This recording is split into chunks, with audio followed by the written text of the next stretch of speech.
একটা নিউজ দেখলেন, তারপর আরেকটা, তারপর আরো একটা। থামার কোনো নাম নেই।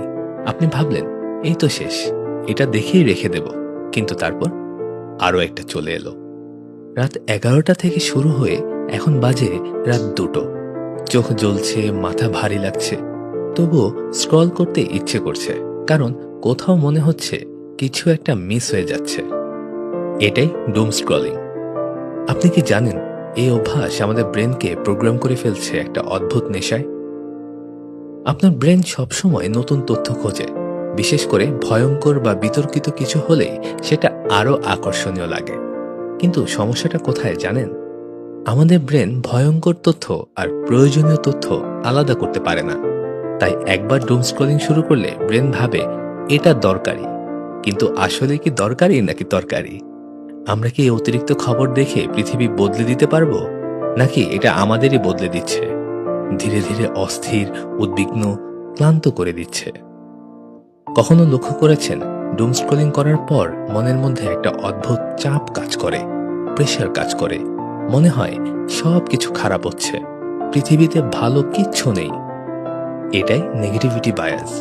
আপনার ব্রেন যখন শুধু নেগেটিভ কন্টেন্ট গ্রহণ করে, তখন ধীরে ধীরে পৃথিবীকে নেগেটিভ দেখতে শুরু করে।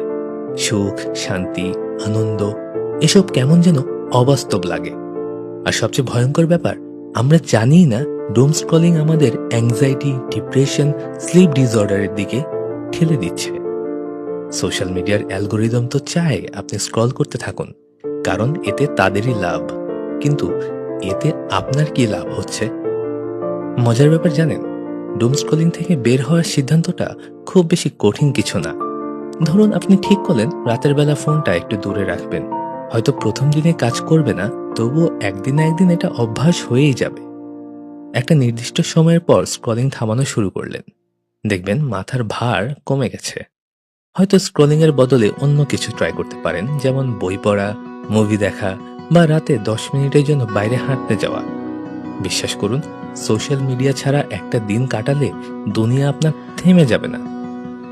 সবচেয়ে ইন্টারেস্টিং ব্যাপার হলো, যখন স্ক্রলিং এর মাঝখানে নিজেকে প্রশ্ন করবেন এটা কি আসলেই দরকার, তখন দেখবেন উত্তরটা বেশিরভাগ সময় না আসছে।